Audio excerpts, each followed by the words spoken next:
on. What I could have done better is a lot of things. 100%. Serves his punches where, you know, like the first few rounds, he throws very few punches. Yeah, he's just measuring. He's a computer, man. Yep. He's just getting the data on you, faking you, taking pictures of everything you're doing. Then People will criticize you for going 6 rounds with Jake Paul. How do you feel about that? I deserve it. Why? Come on. Because, like, we're elite fighters. Joe Rogan was left stunned after Anthony Joshua allegedly pulled back the curtain on what really goes on behind the scenes of a Jake Paul fight contract. What many fans assume is a simple crossover boxing match quickly turned into something far more calculated and controlled. As Joshua reportedly laid out the clauses, restrictions, and hidden leverage baked into these deals, Rogan's reaction said it all. This wasn't just about boxing skill, it was about business power, protection, and narrative control. And once you hear what Joshua revealed, it becomes clear why so many real fighters have quietly walked away from a Jake Paul bout. When you sit on that stage, Yeah? and you hear him saying everything he says, bearing in mind the journey you've been on, everything you've done, do you just think this guy's deluded? Nah. Look, an amateur coming into the game with no experience, he's taking on some good names. They may be old, they may be from different combats in terms of MMA and so on, but he's got in the ring at a decent level, fought Tommy Fury and so on, so he believes in himself. I take it seriously, I respect it. Yeah, but their levels, come on, AJ. Yeah, there are, but it's all about on the night. The levels that I carried last year and the year before and the year after that will not win me this fight. What will win me this fight is performing on the night, and I have to respect my opponent. If I underestimate him, I give him a chance, and that's all one needs, is just a chance. The bout, officially billed as Judgment Day, was contested over scheduled 8 3-minute rounds in the heavyweight division, with Joshua entering as the clear favorite due to his elite experience and size advantage, standing at 6 feet 6 in and weighing around 243 pounds compared to Paul's 216 pounds. After several tentative early rounds, Joshua began to take control, knocking Paul down multiple times in the 5th before finishing the fight with a devastating 6th round knockout at 1-31. Landing a crushing right hand that sent Paul to the canvas and forced the referee to stop the bout. I'm heavyweight champ Anthony Joshua. Paul was sturdy for the first couple of rounds, but as the fight went on, the more experienced Joshua began to take control. After continuously connecting in the 5th round, it was only a matter of time before it was over. In the 6th, Joshua went on to knock out Paul with a big right hand. Joshua improved his career record to 29-4 now. Paul loses for the second time in his career to go along with 12 victories. Paul's plan for the game against Anthony Joshua was built around movement, speed, and avoiding Joshua's power for as long as possible. Paul openly stated before the fight that his strategy was to use his agility and footwork, constantly circling, keeping his distance, and making Joshua chase him around the ring, in hopes of frustrating the former heavyweight champ and surviving all 8 rounds. His team, and even Paul himself, said he wanted to avoid that one shot and bank on his cardio and angles to last the distance. The idea was simple: keep moving, frustrate Joshua, and make him miss, rather than trying to engage head-on with a heavier, more experienced puncher. In a second, and you saw the game plan from both guys from round 1. Jake was very mobile. I mean, he had the happy feet going. He was circling around the outside of the ring. He was not looking to engage in elongated combinations. He was not looking to stand in the center of the ring with AJ, and people are going to say Jake ran from AJ, and you're right. Because guess why? He absolutely had to. Again, talked about this in the build-up to the fight. He had to be mobile. He had to be on his bike. So yes, you're justified in saying Jake ran from him because he had to. He had to. And anybody that convinced themselves that Jake was going to walk to the center of the ring, stand in the phone booth with AJ, and trade punches until someone laid flat, you were lying to yourself, or you convinced yourself of something you saw in the promo. This was always going to be the way the fight went. I wasn't surprised at all that this is the way that Jake started and pretty much fought the entire time. I was a bit surprised that AJ didn't assert himself earlier. Now, again, it is very hard to hurt someone that doesn't want to engage in a continuous fight. Round 1, very much a feeling out process for AJ. Didn't really look like he did much, but Jake didn't either. There was one right hand that AJ landed in the first round that shook Jake up. That's the danger that was coming for Jake the entirety of the fight. The second and third rounds were pretty much the same. A bit of a mixed bag in terms of Jake tried to get on his jab more. He did land some jabs that snapped the head back of AJ and landed some right hands, but this was all calculated risk for AJ as well, because he knew as long as he turned that faucet on and let the water run and let it fill up the sink and never turned the faucet off, that eventually he would drown Jake. right? So every round it was pressure, front foot, front foot, front foot, and AJ strategically breaking down Jake's gas tank. I will say I'm pretty let down by the fact that AJ didn't cut the ring. I was shocked that he didn't go to the body more. I was shocked that he didn't set up his punches more, didn't get his head off the center line more. It was not a great performance from AJ, but at the same time, AJ had just come off a loss. AJ had just come off surgery. I'm not making excuses, but it wasn't a great AJ performance. Legendary ring announcer Michael Buffer offered a unique viewpoint on the influence of Jake and Logan Paul in modern boxing. He highlighted how the brothers have managed to bring fresh energy to the sport, capturing the attention of younger audiences who might not have otherwise engaged with boxing. Their talent for building engaging storylines, creating anticipation, and generating large-scale excitement has significantly expanded the sport's reach. Buffer acknowledged that while some critics remain skeptical about the legitimacy of crossover fights, the Paul brothers' impact on boxing cannot be dismissed. By attracting new viewers and increasing mainstream interest, they have opened doors for broader fan engagement and media coverage. So Jake and Logan, first of all, are fantastic athletes.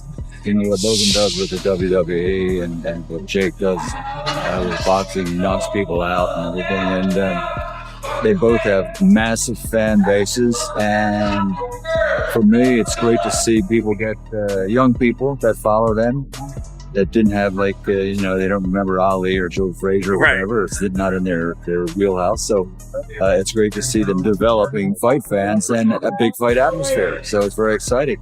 These two stood face to face, and the comment section on the internet was going crazy. They were like, call the ambulance now, basically. Like Anthony Joshua looks dangerous standing next to him. Anthony Joshua is at this time and has been for years the biggest puncher in boxing. He's a devastating puncher. So I got to give Jake a lot of credit for wanting to take this fight. Yeah, it's not. A lot of people saying it's not smart. If he somehow was able to surprise the world, what does this do for him? The word would be surprised if he shocked the world. But that's exactly why you got to give him credit. He wants to do it.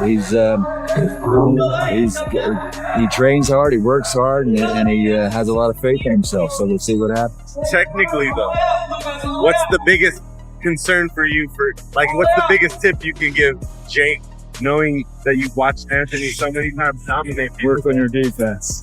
After the fight, Anthony Joshua was honest and reflective about his performance, saying that while he got the job done with a 6th round knockout, he didn't feel it was his best showing and believed he could have done much better. Joshua admitted he needed to do better because he struggled early to land clean shots and couldn't corner Jake Paul as quickly as many had expected, calling it a win, but not a success, and emphasizing that he still has a lot of improvement ahead of him. The pressure on. What I could have done better is a lot of things, 100%. In the fight game, you've seen the amazing fighters that have graced us over the last 100 years, and the expectations that we put on ourselves are immense, but I tried my best. Jake done well while it lasted, but if you remember what I said in the interview with Cameron is, fighting's not just physical, it's psychological. And when you understand the psychological warfare, I did say to you is that, Jake, what's gonna happen? I'm gonna see a time when I'm gonna take your soul and you're either gonna give up or you're gonna get knocked out. And unless you have that instinct, you just will never be a good fighter. So I wish that I could have knocked him out at the start. Despite the knockout, Eddie Hearn acknowledged Jake Paul's effort, but in a more measured tone, noting that while Paul showed some toughness, the outcome was never in doubt. Hearn pointed out that no one realistically expected Paul to last long against a fighter of Anthony Joshua's caliber, and surviving into the 6th round was more about his durability than any technical skill. He implied that Paul's performance highlighted the gap between social media crossover fighters and elite pros, emphasizing that while lasting multiple rounds was notable, it didn't change the fact that Joshua's experience and power ultimately dominated the fight. Just performance. I mean, you got it done. First 2 or 3 rounds, a little bit frustrating because you've been out of the ring for a year and a half and you've got a guy that's just running around the ring, and you can say you've got to cut him off, but when they're moving at that kind of speed and they're holding up close, but his clinching was quite good, Jake. Listen, I'm not saying he's going to go and win a world title, but he just fought Anthony Joshua and went 5 and a bit rounds. So, respect to him, and it was good to get some rounds in, to be honest with you. He's got a new team. If it would have gone 45 seconds, maybe people would have been more impressed, but we wouldn't really have got any ring time. So we've got that, and now it's a case of when we're at next. You described Jake as average a few years ago. What's your assessment of him now? Decent. If you listen to what I said in the build-up, I said he used to be average, now I think he's decent. And the same. I think he's like a top 50 cruiserweight in the world. Top 50, top 60 cruiserweight in the world. So, yeah, and look, like I said, I hope he's okay. 4-0 to Matchroom over MVP. We're friends now, so respect to him. And your message for Fury, listen, we'll see you in September. After the fight, Ryan Garcia weighed in on social media with a blunt and provocative reaction that caught a lot of attention within the boxing world. Garcia tweeted that while he respected Paul's effort, he also made a sharp comparison involving Gervonta Davis, another high-profile boxer. In his tweet, Garcia wrote, "I think Gervonta would have done him worst," suggesting that Davis would have hit Paul harder or ended the fight even more decisively than Joshua did. Many experts agree with Garcia and believe this is not elite boxing. Even after the fight, criticism of the matchup continues, with some observers arguing that the Anthony Joshua versus Jake Paul bout should never have happened in the first place. I mean, look, fair play to Jake Paul. He has a lot of guts, and the fact that he wasn't carried out of this fight on a stretcher, certainly I guess you can say is a positive. But what did I think about this? What did I think about Mike Tyson versus Jake Paul? Look, it felt like Anthony Joshua carried him. It felt like Jake Paul brought in as much of a negative anti-style as possible, circling away, constantly holding Joshua, constantly falling to the ground. Again, while you're certainly going to give respect for the YouTube star turned fighter for having the guts to put on this type of show and to stand in there for as long as he did until a clean right hand in the corner when Paul was absolutely exhausted, dropped him and ended the fight, this is not elite boxing. And we knew that coming in, but if these fights are going to be sanctioned as official fights, like the Mike Tyson fight from last year, like this one, how much longer is the appetite for the fan going to be there?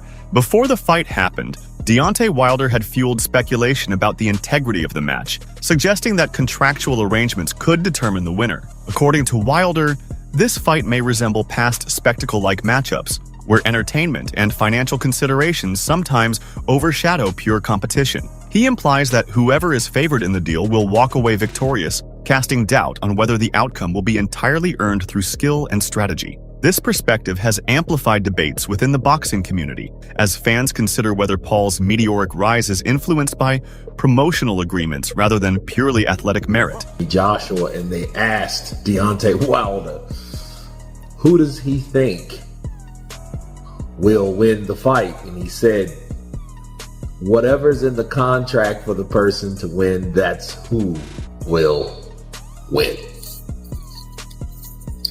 And let me counterpunch. What Wilder is saying is what a lot of people are fearing, right? The Jake Paul FDA that, hey, he has to win each and every fight has been one of those things that has been lingering around in the boxing world. As we've seen about Mike Tyson, and Mike Tyson seeing him pulling punches or appeared to be pulling punches and not really trying to fight Jake Paul. And I reminded people that it was an exhibition. And despite how it was billed and what Mike promised to do, I think none of those guys were just trying to hurt each other. I think Jake Paul was actually just trying to, just share the ring with a legend. You know what I mean? To be honest, he made sure he won, sure, but he didn't try to go out of his way to hurt Mike like he did, like he dropped Anderson Silva or he knocked out Tyron Woodley. Jake Paul's rising confidence in the boxing world has drawn skepticism from many seasoned analysts. Critics argue that Paul's belief in his ability to challenge a fighter like Anthony Joshua is unrealistic. Joshua, a highly decorated and experienced heavyweight, has years of training, numerous championship fights, and proven endurance that Paul has yet to face. Observers note that Paul's physique and performance suggest he may rely on PED or substances. In contrast, Joshua remains all natural, demonstrating a combination of size, strength, and skill that is difficult to match. This disparity has caused fans and professionals alike to question Paul's readiness for such a monumental challenge. These claims have sparked debate, particularly given the substantial financial incentives associated with the fight. Intricate contracts and enormous payouts often govern high-profile bouts, factors that can influence more than just matchmaking. Wilder's comments have drawn attention to how behind-the-scenes agreements may affect outcomes in ways fans rarely consider. While the idea of a predetermined result remains disputed, the controversy has encouraged analysts and viewers to look more closely at the business motivations driving the matchup. As scrutiny grows, questions about transparency, intent, and competitive integrity continue to surround the fight. Answer early. Is Jake Paul natural? No. I can say that with pretty certain confidence in that statement, mainly because, as you heard me mention, I know a lot of the people he trains with and I have heard things. Now let's give Jake the benefit of the doubt, right? He's able to restrain from the peer pressure that everyone's putting on him to hop on these certain compounds. Then that would be cool to train natural, do what he needs to do. But the thing is, his body composition has changed so much, his explosiveness, his power, and yes, that comes with training and time. But I find it very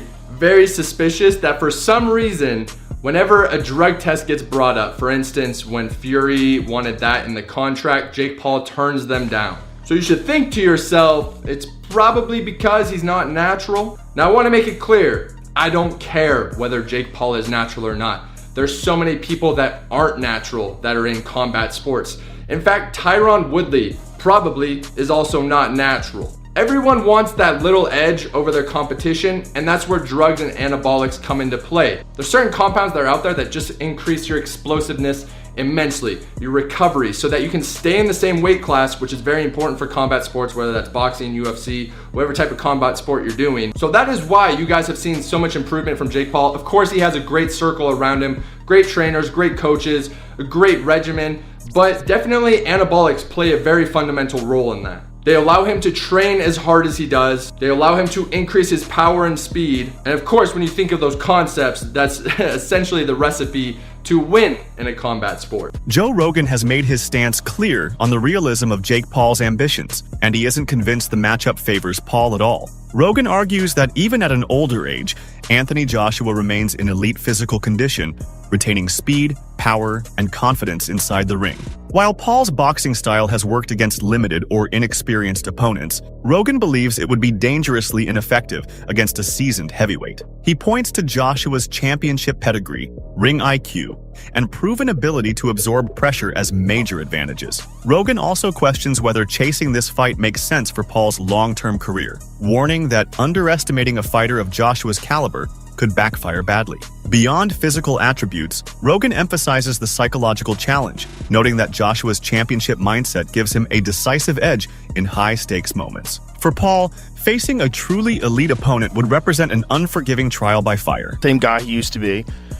This is a 34-year-old Anthony Joshua. This is a terrifying human being. Terrifying. Again, a guy who survived Usyk twice. You know, you saw what Usyk did to Dubois? You see Usyk take out Dubois? Did you see that? I mean, that's the Usyk you're talking about. There's an Usyk that rocked Tyson Fury, who's fucking 6'9". So Jake Paul's 6'1" versus 6'6" Anthony Joshua. Jake weighed in for the Tyson fight at 199. Yeah. Joshua against Ngannou was 252. 6'6". Just not just 6'6", but 6'6", and knows how to use every fucking inch of it. Knows how to keep that stick in your face. He will keep that jab in his face, and that right hand, if it hits you, you're fucked. And he's not worried about you the way he's worried about Usyk. You can't move like Usyk. You can't constantly be frustrating and overloading his nervous system. Usyk is overloading every aspect of your senses at every moment. He's constantly moving, and then punches are coming, and he loops punches around your guard, and he's constantly shifting his feet, and you think he's going to be there, and he's over here, and it's like this overload of thinking. It's not a casual, relaxed fight where you can kind of move around and get your groove and he's going to stay on the outside and you're going to... No, it's just constant. He survived that guy twice. He survived in my opinion, the most skillful heavyweight of all time, twice. And you're going to go box him? And the toughest guy you fought before was 40 years old Anderson Silva. That was the toughest guy so far you fought. You lost to Tommy Fury, who's a very good boxer, but this is a giant Olympic gold medalist heavyweight. I mean, Anthony Joshua is fucking Here's the terrifying. thing that nightmares are made of. And he's got that one punch nuclear power. One punch. And he's fast